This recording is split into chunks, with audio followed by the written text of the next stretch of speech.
Hello everybody, welcome back to my channel. This is Kathy at Attic Treasures, etc.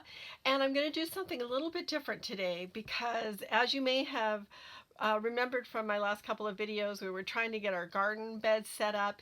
Well, they're set up now, and my husband is in the process of making hoop covers for the vegetables that I've already planted and are already starting to come up. I'm so excited. I just love to watch that.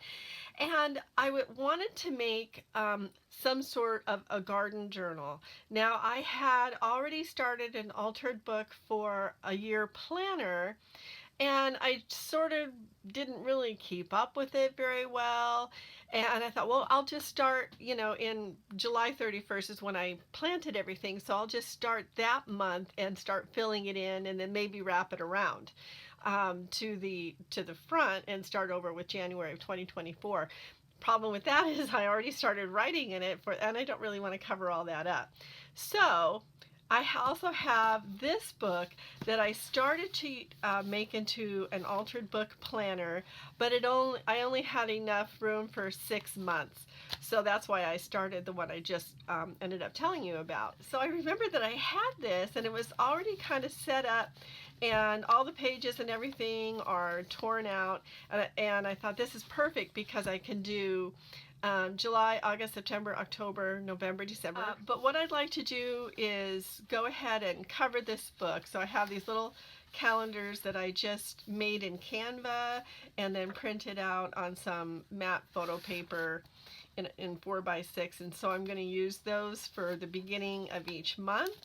But what I wanted to do is cover the book. So in this video, I'm going to be using some of my scraps from my Chindi fabric, and I do have some videos on how I took apart a Chindi rug and used some of the scraps, and I still have quite a few scraps left, so I thought I would just go ahead and just make kind of a fun and funky little journal cover here. And as far as what I did to tear out pages and fold pages and things like that, I can't remember exactly how I did it, but I think I followed tutorials from 49 Dragonflies and or Tatty Treasures. So I will see if I can find those videos and link them in the description below. So why don't I go ahead and get started. So I've got these colors because, that's sort of the color scheme of the cover, and the cover will show a little bit under there. But I have these scraps of Chindi, and then I've also got some of this burlap trim that I got at the Dollar Tree. I'll set that aside. And then I have some of these flowers, this daisy trim, and then also some leaves. I think these are the last 2 leaves that I have of these, and I've been looking all over trying to find more, but I found them at an estate sale, a whole bag of them, and I've used them pretty much all up in different journals. So I'm going to use Distress Collage Medium to hopefully get this cover on. So I'm using the Distress Collage Medium matte, and also the brush that kind of goes with it because I like the way that works. And I'm just going to start laying out sort of the pattern that I want. I want this gold or yellow or whatever it is to go around the spine. And the reason I'm choosing this type of fabric is, number one, I have a ton of it, and number two, it'll be easy to kind of put in the grooves, like for here for the spine, and also because it'll give it some texture but still make it flexible. That's the plan. But you know how plans go. Okay, so why don't I just stop talking and get started? Okay, so just gonna cover this, and I'm not gonna wrap the fabric around the cover. Oh, there's strings everywhere. I am simply going to glue it to the front and then trim, because I'm not, taking all the pages out, and I don't want to expose. Well, it would be too hard to wrap it around this area. Okay.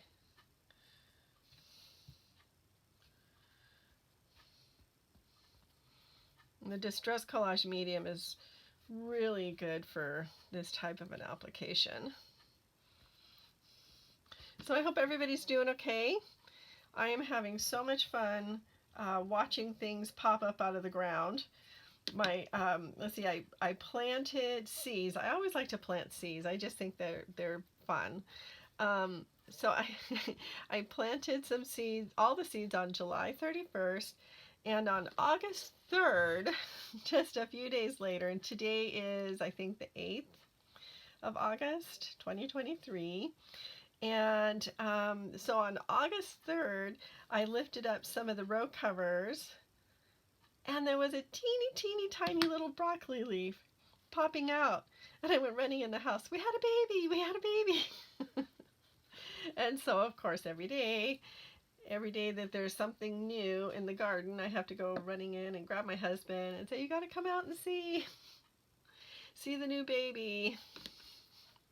So now pretty much everything is up, and I planted, let's see, broccoli and bush beans and zucchini, everything that I could get in and get harvested before the first frost date, which I believe, if I remember correctly, is like November 3rd. So, I was very careful to look at the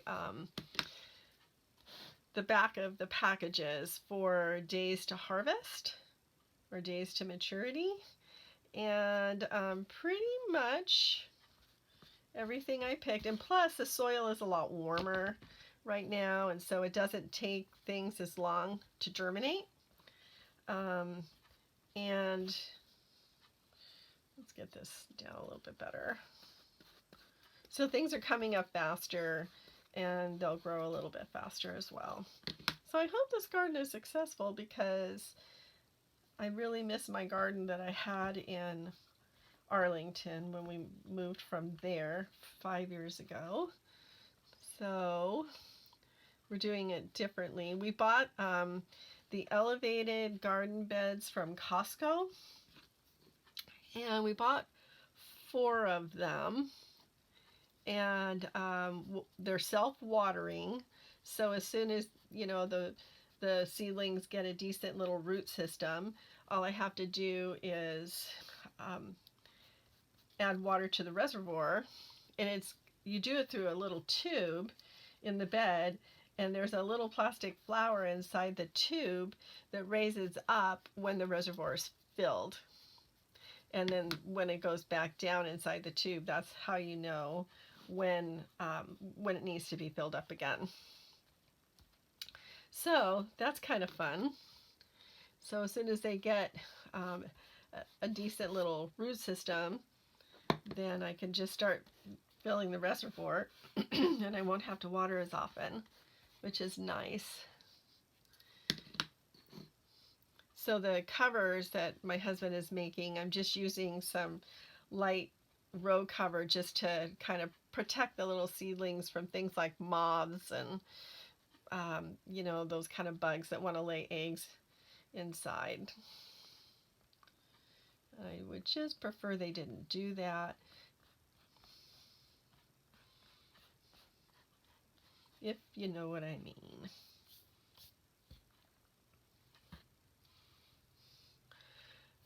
Let's see, do I want to put this on yet?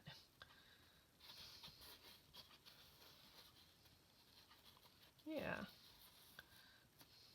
It's not going to take as much as I thought. Okay, so I'm just going to trim this off here, and I'll trim it, closer when it gets to be a little drier.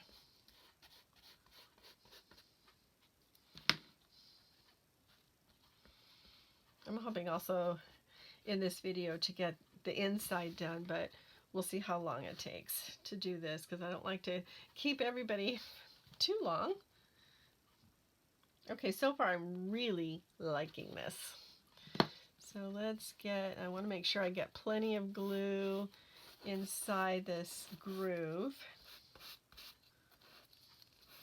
Also, we're going to be gone for a few days, and one of our daughters is going to come and stay and house sit, and she's not really a garden person, and that's why my husband's trying to get the the hoop row covers done so that they're hinged and it'll be easy for her to lift them up, because right now we just have this kind of makeshift system that I know she won't have any patience with. So to make it easier for her and for me, it's not, you know, all for her. We're putting in the hoops. So, and that's been kind of a nightmare because the beds are only 21 inches, you know, this way. They're pretty small. So what that means is that the we have to buy really flexible hoops because they have to bend to a really small radius compared to a conventional sized bed.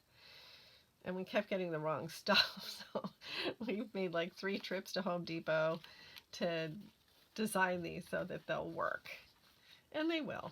Now that we know we have what we need. We were using PVC for the frame part of the hoop covers, but we had to use something called PEX. And it's like PVC, but it's like a different kind, and it's a bit more flexible. You can even buy it in coils. And we ordered some connectors, and they came and they were the wrong size. Even though they were labeled the right size, they didn't fit. It was not fun. So we've had many iterations, but I think now we are on the right track. This piece doesn't want to lay down. I'm going to make it lay down. So I think what I'm going to do is put some Fabri-Tac in there.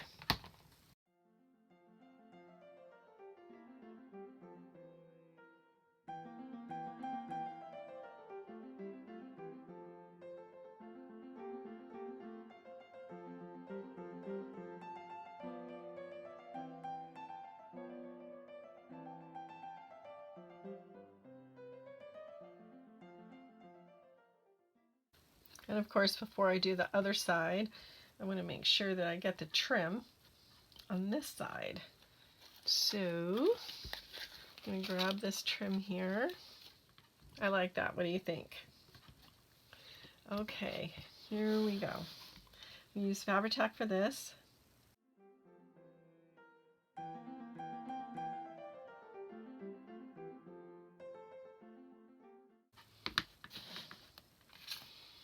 And let's see, we'll do this one next.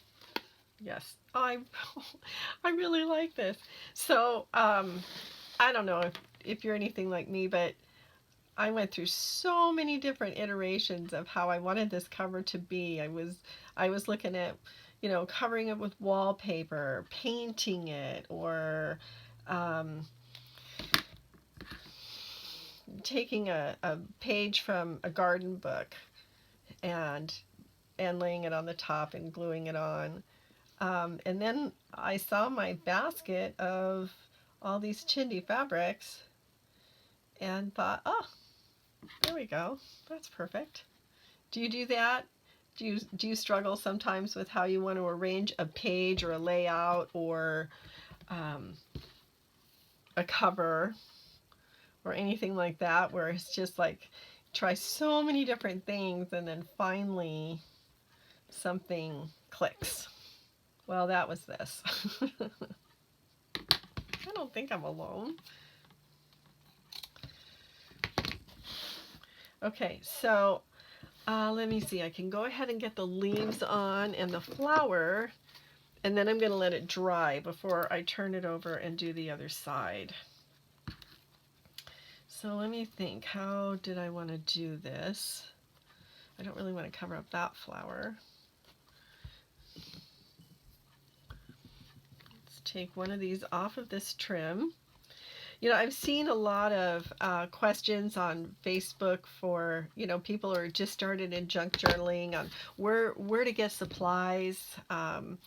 And my answer is always estate sales and thrift stores, hands down. Garage sales, thrift stores, things like that. I mean, I even got this at a garage sale for 40, or was it a thrift store? Oh yeah, it was a thrift store, a local thrift store for 49 cents. And you know how much these cost. These are pewter. I don't know where it came from. It looks like, oh, makingmemories.com. But just, you know, you can find so many things like these leaves, or it's upside down. Yeah, I think that will look good up there. And then I'm going to turn off the camera for a minute because I want to see what I don't know if I want to use these book plates or a different one, so I'll be right back. Okay, so this is dry, and I could not figure out which one of those book plates I wanted to have on here, or even if I want one at all. So what I'm going to do is just glue these leaves on, and when it's all done, then maybe I'll decide if I want to put a jump ring on it. I mean, not a jump ring, a book plate. We'll see. Maybe I will, maybe I won't. Okay, let's get that one on there, and then I can kind of adjust these once I get them in their vicinity. I think that's about right. Okay, that's about how I want it. Okay, so I also have this little brad. It's a K & Company brad that I got years and years ago when I was scrapbooking, and I am going to put it right in the center of this flower, just to give it a little pizzazz and to bring out the blue in these little flowers here. And then I also have a jump ring with a little ladybug charm that I got at Joann Fabrics. So I'm going to just put this on the brad and just open those legs. And then this little ladybug is just sort of peeking out. Oh, I like that. Okay, that's perfect. Perfect, perfect. Yep, like that. Okay, so I'm going to use Fabri-Tac on here, and then, you know, if it ends up falling off, I'll just use hot glue, but I don't have my glue gun heated up at the moment, and it would just take too long to do, so I'm just going to glue these petals down. Big globs of glue coming out because I didn't put the cap on.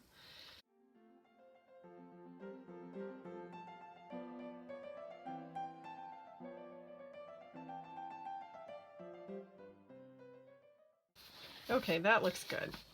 Now we can do the back. I probably should have glued this on afterward, but it's here now, and that's it. That's that. Okay, I don't know what that is. So we started with orange. I want to kind of use the same pattern.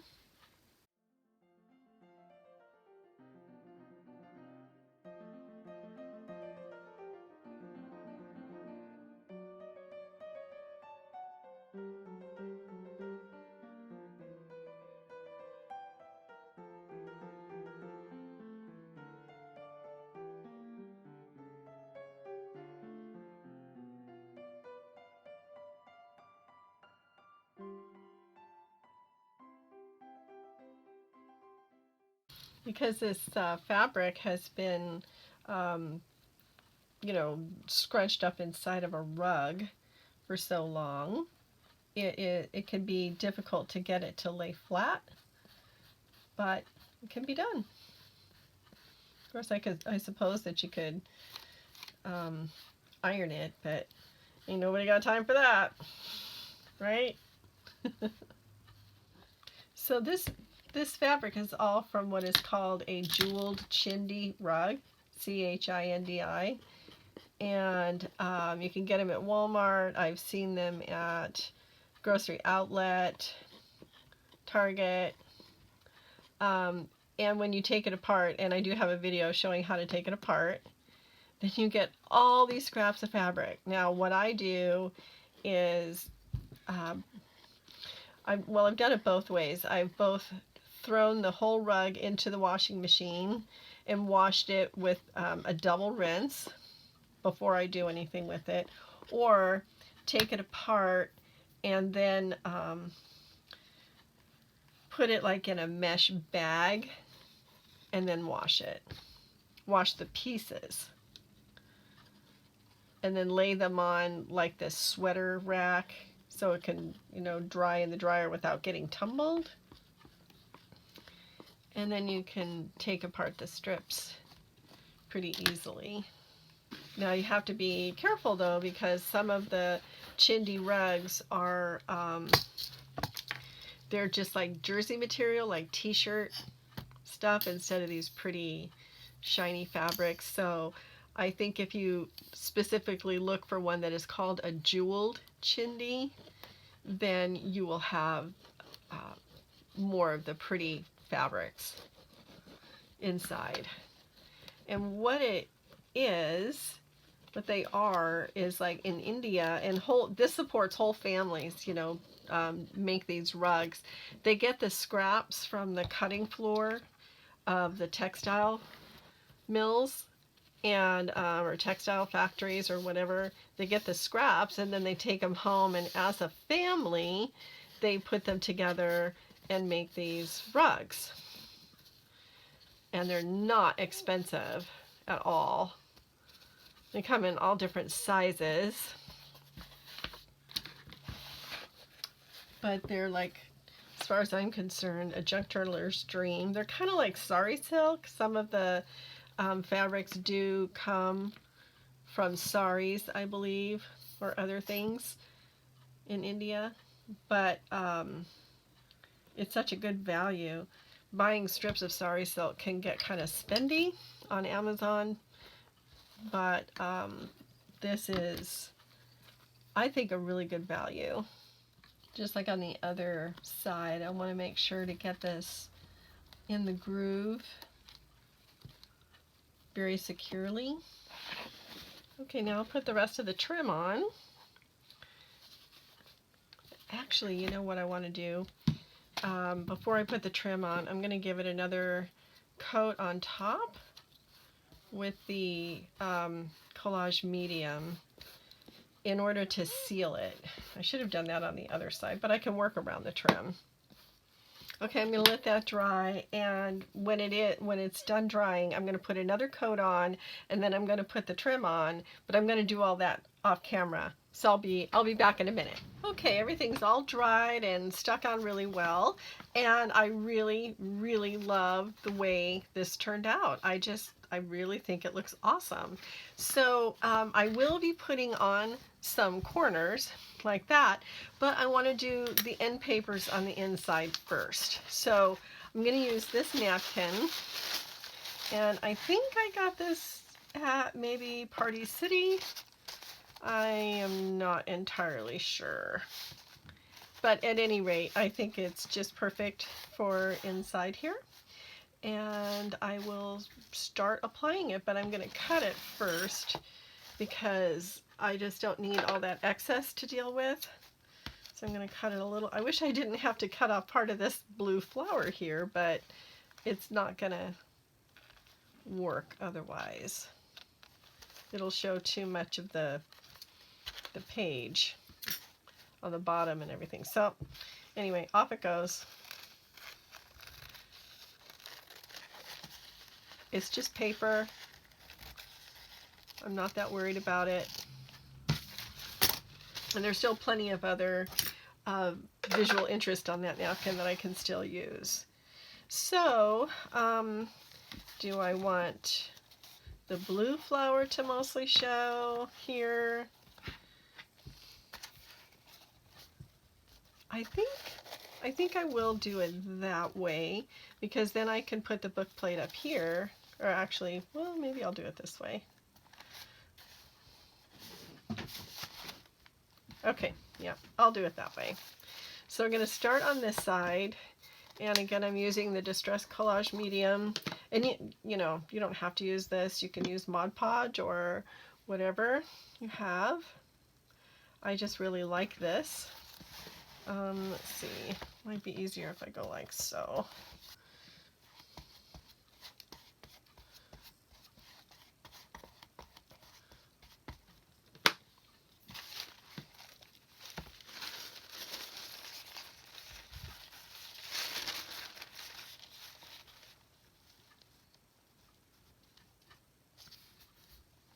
I don't mind that the a bit of the cover is showing. In fact, I might go ahead and cut this off.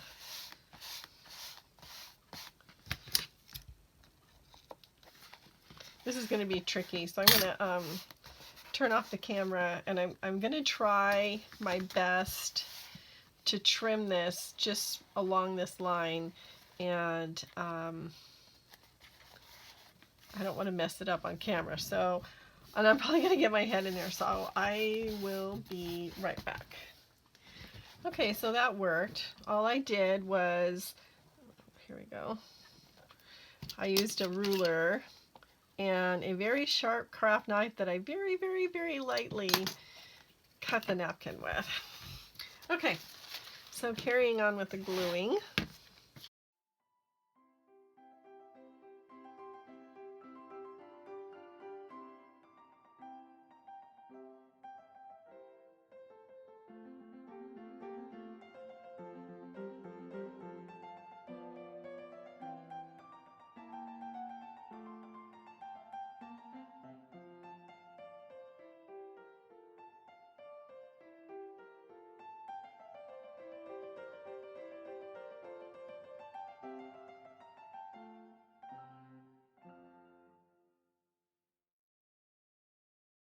Okay, I'm really liking how that looks. I'm going to let this dry, and then I'm going to do the back cover in the same sort of method. And then I'm going to put another coat of Mod Podge, or maybe, not Mod Podge, the Distress Collage Medium, or maybe some Crackle Paste. So we'll see how that goes. Anyway, I'll be back in a few minutes after this dries.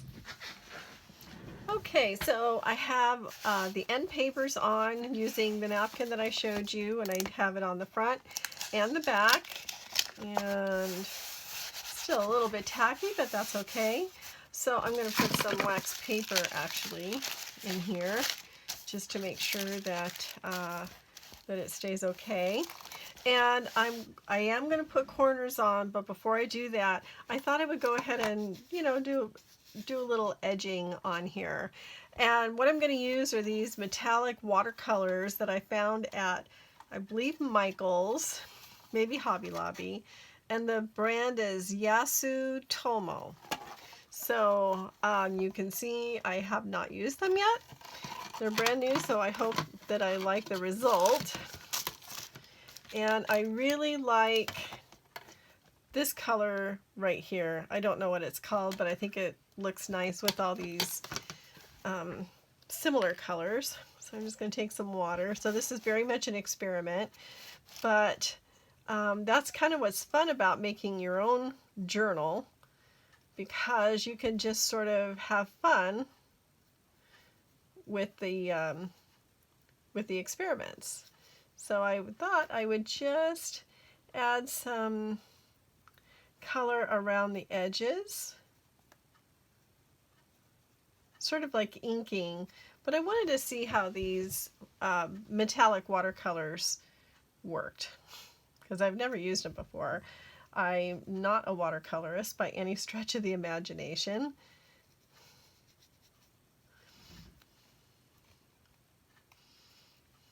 So I thought I would just have some fun with them. You know, I watch Joey DeFee, and she's just so random about what she does, and she just makes it look so easy. And I just love how she says, just experiment, just have fun, don't think about it. And I hope she's going to be doing videos again pretty soon. I know she's going through some stuff, so you can, and I don't know what that is. She just said that she's dealing with some things, and we can support her by watching, you know, some of her older videos, just to show her some love. So that's Joey DeFee, and I will link to her channel so you can kind of explore what she does. So many good YouTube artists out there Tanya from Tatty Treasures, Natasha from Treasure Books, definitely Joey DeFee, France Papillon. Okay, I like that. That looks kind of cool. Just sort of random. Kind of gives it a little bit of a frame, doesn't it? I've seen garden journals in the stores, and I just, I don't know, they're too rigid for me. I think it's so much more fun to make my own, and then I can put in it what I think is important in a garden journal for myself, for my own garden. Ever since I started junk journaling, I really enjoyed putting my own spin on things and just having fun with it, and what I think I want to write about or talk about or decorate.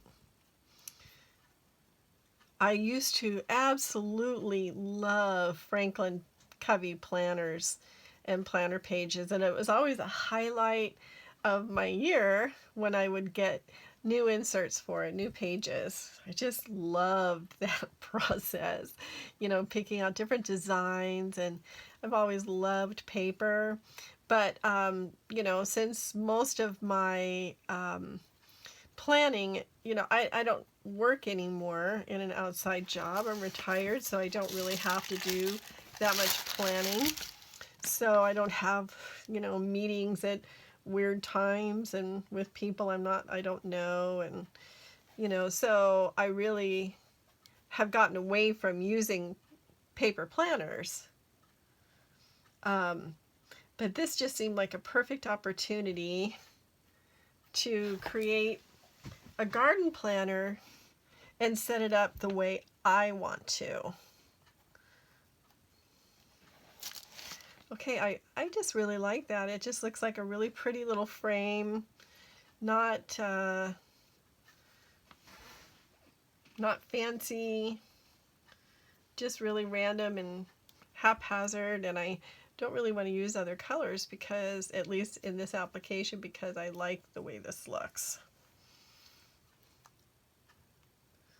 And I think once I get the corners on and figure out how I want to put a little book plate or something, I might, put something in this area. But I haven't formulated in my head exactly how I want to do that yet. And that's a process, right? Okay, I'm going to dry this with my heat gun here. This is a heated craft tool by Ranger. I also have an embossing gun, but this is a gentler, blower. It's not blasting everything all over the place. Maybe at some point, if I'm bored, I might even fill in some of these flowers in the future, because I can. Because it's my journal. So tell me if you think you would like to see something like this in my Etsy shop. I only have one thing in there right now because I've been way too busy with all of our backyard projects to really create a lot of journal type things. But if that's something you think you would like to see, let me know. But we'll progress through making the rest of the journal as well, so that you can get more of an idea. I know each garden is very individual too, but I do have some ideas on what I would like to do. And I was really thinking that I wasn't going to be able to put in any kind of vegetables this late in the year, but I was wrong, because I've also been watching a lot of gardening YouTube videos. So many good ones out there that, there are a lot of them that say, oh, plant all these vegetables in July, or plant all these vegetables in September. So it's really kind of fun to say, hey, you know what? The season's not over. I can still plant. So leave me a note in the comments. Are you new to junk journaling, or have you been doing this for a while? What's your favorite aspect of junk journaling or making journals? Do you like altered books or glue books or smash books or little golden books, or what's your jam? Do you like boho or steampunk or Victorian or shabby? So many opportunities to explore different techniques and fun, just sometimes it's just whatever strikes your fancy at that moment on that day. And, eventually a journal is born, right? It's so relaxing to do this. I love being in my creative space. We all have chores and necessary things that need to be done every day, but when you get to be in your creative space, to me, there's just almost nothing better.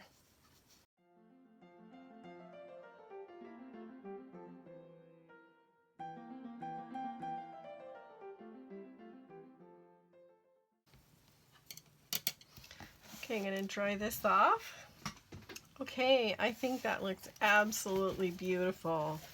I just love this. I wonder if I should put like a little butterfly or something there. Actually, let me put the corners on first, and then we'll see what needs to be done. So I'm just using these corners. I've found these at Michael's, and I think they're really pretty. Whenever I see them, I try to get some. So what I usually like to do is just take, pardon my reach there, just take some Fabri-Tac and put a little on the inside, a little glue on the inside of the corner.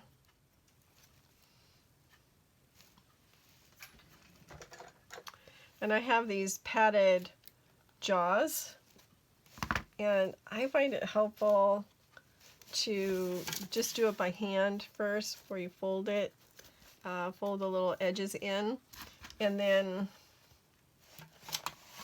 let me see if I can get here where you can see me, and then scrunch it down with these padded jaws.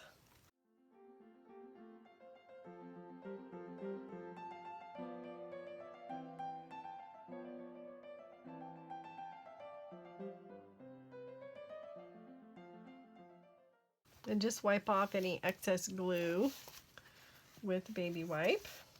And if there's still excess glue on there, you can wait till everything dries and then just dab on some Goo Gone.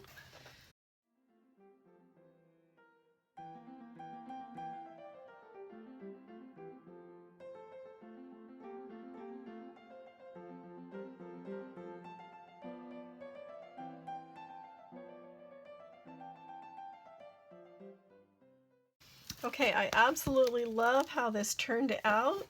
I am really excited to start getting into it and filling it up with all of my garden things, and I will show you how I plan on doing my layout and spread in the next video. So I hope you liked this, and I hope you're inspired to do your own altered book garden planner. And like I said, I will link to 49 Dragonflies video on how she put together or how she started her altered book, and also I think Tatty Treasures has one too, so I'll include that as well.